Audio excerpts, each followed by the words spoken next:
గత 2 రోజులుగా నిజామాబాద్ నగరంలో కురుస్తున్న కుండపోత వర్షాలకు లోతట్టు ప్రాంతాలన్నీ జలమయమై పూర్తిగా మురికి కాలువలు నిండి అది చాలా ప్రమాదకర పరిస్థితుల్లో కొట్టుకుపోతున్నాయి వాటర్ తోటి. అయితే ఇందులో ఒక బాలిక 2 సంవత్సరాల బాలిక గల్లంతయి ఇంకా ఇప్పటి వరకు జాడ కనిపించడం లేదు. నిజామాబాద్ నగరం అంతా శోక సముద్రంలో మునిగి తేలింది.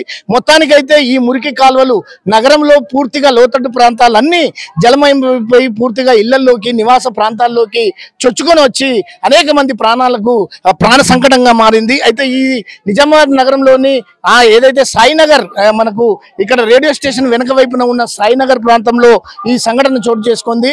మనతో చాలా మంది ఇక్కడ బాధితులు ఉన్నారు, అదేవిధంగా స్థానిక కార్పొరేటర్ ఉన్నారు. అసలు దీని పరిస్థితి ఏంది, అసలు ఈ పరిస్థితికి గల కారణాలు ఏంది వారి మాటల్లోనే తెలుసుకుందాం. చెప్పండి, అసలు ఏమైంది, అసలు ఏం ఇన్సిడెంట్ ఇది అసలు? గత 2 రోజుల నుంచి భారీ వర్షాల కారణంగా మనకు ఇక్కడ పెద్ద కాలువ టైప్ లో మోరు ఉంటది. యాక్చువల్లీ ఇది వచ్చేది వాటర్ బిల్ట్ నుంచి, వాటర్ బిల్ట్ వాటర్ ఇదంతా మనకి ఇల్లు అక్కడికి ప్రాంతం నుంచి మొత్తం వాటర్ ప్రెషర్ వాటర్ తోటి వస్తుంది. ఈరోజు వర్షం కారణంగా భారీ వర్షం, మధ్యాహ్నం టైంలో భారీ వర్షం పడుట్లా చిన్న పాప 2 ఏళ్ల పాప వాళ్ళ ఇంటోళ్ళు చూసుకోలేరు. ప్రాబ్లం చిన్నపిల్లల్ని డ్రెస్ చేంజ్ చేసిన లోపల పాప వచ్చి పడేది. అంటే ఇప్పటికి కూడా పడ్డదా పడలేదా అసలు ఏం జరిగిందని ఇంకా తెలియదు, ఎవరికి కూడా అంత కరెక్ట్ గా లేదు. మేము ఇంత గతంలో కూడా కమిషనర్ సార్ కూడా చెప్పినాము, ఈ మోరీ ప్రాబ్లం ఇట్లా వద్దు సార్, ఈ ప్రాబ్లం అని. సార్ కూడా స్పందించారు. ఈ వర్షాకాలం కాగానే దీని మీద పూర్తిగా శ్రద్ధ వహించి మొత్తం దీన్ని డ్రైనేజ్ ఏర్పాటు చేద్దామన్నారు. ఇప్పటిదాకా వర్షాలు పడుతున్నాయి కాబట్టి ఈ టైంలో కుదరదు అని చెప్పేసి అన్నారు. పాప కోసం అప్పాజీ కమిషనర్ సార్ వచ్చిండ్రు, అందరూ పోలీస్ నుంచి కూడా వచ్చారు, అందరు మేము గాలిస్తున్నాము. ఇప్పుడు అయితే నైట్ అయింది కాబట్టి ఇప్పటి వరకు అయితే అందరం ఎక్స్ టీమ్ కూడా వచ్చింది, స్పెషల్ టీం కూడా వచ్చింది, అందరు చూసి ఇప్పటిదాకా అన్ని చేసినాము, ట్రై చేస్తున్నాము. మేము కూడా పాపనే వీలైన తొందరగా ఆ చుకి తెలుసుకుంటాం. అంటే మొత్తానికి ఏదైతే రెస్క్యూ టీం వచ్చేసి ప్రొక్లైన్లు పెట్టేసి జేసీబీ తోటి ఆ నీటి ట్యాంక్ లో మొత్తానికైతే పాప లెంకుతున్నారు. అయితే ఇంకా ఏదైతే ఇంకా జాడ తెలియలేదు. కానీ గత 30 రోజుల క్రితమే కమిషనర్ ఇక్కడ ఈ ప్రాంతంలో పర్యటించి ఈ స్థానికులంతా కమిషనర్ దృష్టికి తీసుకొచ్చినప్పటికీ కూడా అధికారుల నిర్లక్ష్యం కొట్టించినట్లు కనిపిస్తుంది. అసలు ఏంది ఇక్కడ ప్రాబ్లం ఏందో చెప్పండి, అసలు లోకల్ గా చెప్పండి, అసలు ఏంది ఈ ప్రాబ్లం? ఇది ప్రాబ్లం అధికారుల నిర్లక్ష్యమే. ఇంత పెద్ద కాలువ ఒక సిటీల నుంచి పోవడం అంటే చాలా నిర్లక్ష్యమైన వ్యవహారం. ఇది అధికారులకు దృష్టికి తీసుకెళ్ళినప్పుడు కూడా కమిషనర్ వచ్చి మాకు వారం రోజుల టైంలో మేము దీన్ని పరిష్కరిస్తామని చెప్పిండ్రు. ఇప్పటి వరకు కూడా కమిషనర్ రాలే, ఎటువంటి అధికారులు రాలేదు.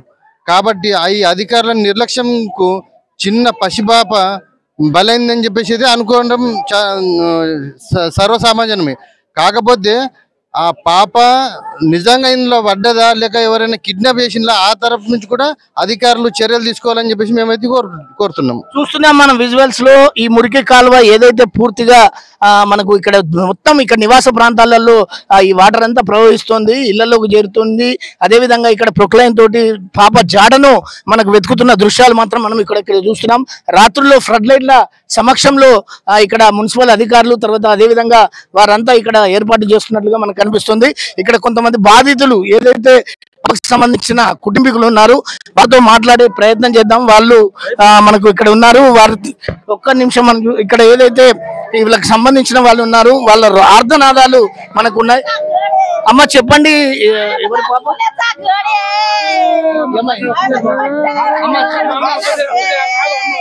ఏమైంది అసలు? నాకు తెలియదు సార్, నేను పనికి వెళ్ళినా, నాకు తెలియదు. మా అత్తమ్మ ఉండే. ఎన్ని సంవత్సరాలు ఉంటుంది పాప? 2 సంవత్సరాలు సార్. నాకు తెలియదు, నేను పనికి వెళ్ళినా, పనికి వచ్చినాక చూస్తే ఇక్కడ మంది మొత్తం నిలబడ్డారు, నాకు ఏమీ తెలియదు. అంటే రోజు పొద్దున అంటే సాయంత్రం ఇట్లా సాయంత్రం వచ్చింది, ఈ రోజు ఇక్కడ నీళ్ళు వచ్చినాయి, ఇవన్నీ ఇంటికి వచ్చినాయి అంటారు. వర్షం బాగా పడితే ఇటు దాకా వస్తాయి. ఇవాళ కూడా అట్లనే వచ్చిందంటే బాగా వర్షం పడ్డేదంట. నాకు అటు సైడ్ నేను అటు పనిచేసి అటు పడలేదు, నాకు తెలియదు నాకు పాప ఇట్లా లేదని. ఇడికి వచ్చినాక నాకు తెలిసింది నా పాప లేదని. అంటే ఇప్పుడు నీళ్ళలోనే పడ్డదని అనుకుంటారా లేకపోతే ఎట్లన్నా ఎవరైనా కిడ్నాప్ చేసింది అనుకుంటారా? ఇక సార్ ఓళ్ళు చూడలేరు, నేనైతే లేనే లేదు. ఆ చిన్న పిల్లగాడికి ఆడికి ఏం తెలుస్తుంది సార్? ఎవరు చూడలేదా? ఎవరు చూడలేరు అంటున్నారు సార్. ఇంత మంది ఉండంగా ఓలు 10 సార్లు ఇక్కడ నుంచి బండిలు పోతే అమ్మ మీ పిల్లలు ఉన్నారని చెప్తారు. మరి ఈ రోజు కూడా అట్లా చెప్తే నా బిడ్డ ఉంటుండే కదా సార్. నా బిడ్డ ఎంత మంచిగా ఉంటుంది సార్. నేను ఇంత ఫోటోలు మీరు తీసి ఏం లాభం సార్? ఇన్ని రోజుల నుంచి మీ మీడియా ఎట్టిపోయింది. ఇక్కడ మోరి ఉందని మీకు కనిపించలేదా? ఒక స్తంభం లేదు, ఒక గల్లీ లేదు. ఇక్కడ గరీబ్ వాళ్ళు ఎట్లా బతకాలి చెప్పండి మీరు? మొన్న కమిషనర్ కూడా వచ్చిండడు కదా. ఏం చేశారు? వచ్చిండ్రు పోయిండ్రు, వాళ్ళు వెళ్ళిపోయిండ్రు. ఏం చేస్తారు? వచ్చి అసలు చూస్తారు వెళ్ళిపోతారు. మోర్లు సరిగా తీయరు. దోమలు వస్తే మేమే చేసుకోవాలి, అన్ని మేమే చేసుకోవాలి. మోర్లు అక్కడ నీళ్ళు ఆగితే మేమే చేయాలి. మా పిల్లలు ఇచ్చేస్తారని మా మామ ఏమో 10 సార్లు అయ్యా అన్న ముంగట అన్న మా మామ ఇచ్చేస్తారు. కానీ మోర్ వాళ్ళు ఇక్కడ నుంచి పోతారు కానీ మా ఏరియా అన్నారు.